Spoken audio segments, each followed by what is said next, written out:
بسم الله الرحمن الرحيم. سوف نتحدث عن أصل تسمية فاكهة اليوسفي. ترجع قصة تسمية فاكهة اليوسفي إلى مأساة في حياة محمد علي باشا مؤسس مصر الحديثة.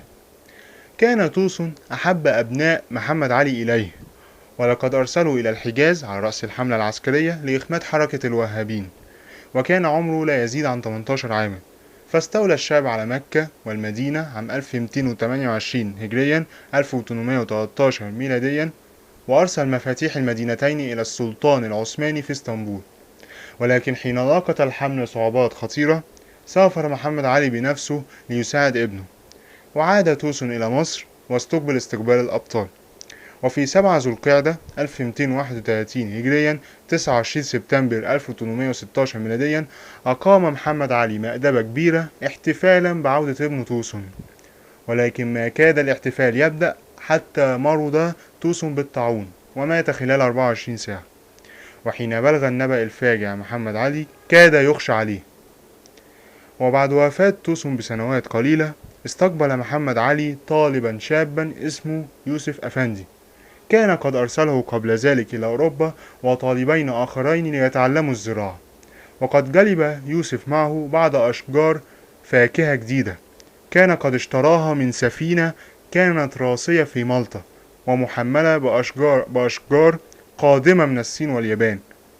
وعندما عاد الطلبة إلى مصر استقبلهم محمد علي، وحمل يوسف طبق من الفاكهة الجديدة وعرضها على محمد علي باشا الذي أعجبه طعمها، وسأل الطالب ماذا سيكون اسمها في مصر.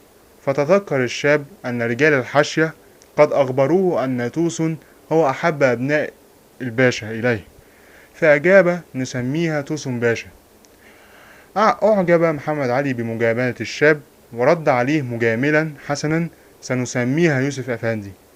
ومنذ ذلك الحين أصبح الاسم الشائع لهذه الفاكهة هو يوسف أفندي، وحولت بعد ذلك إلى يوستفندي أو يوسفي.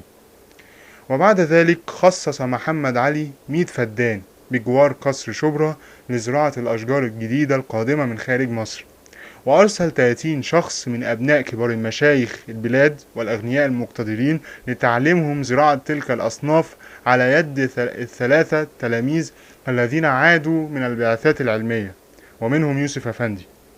كما قام محمد علي بتكليف يوسف أفندي بملاحظة التجارب الزراعية في نابورو، فأعد نظاما دقيقا لها. وهذه المعلومة مأخوذة من موقع تاريخ مصر من أجل استعادة الأمة. وإلى اللقاء في الموضوع القادم إن شاء الله تعالى، وشكرا على حسن استماعكم.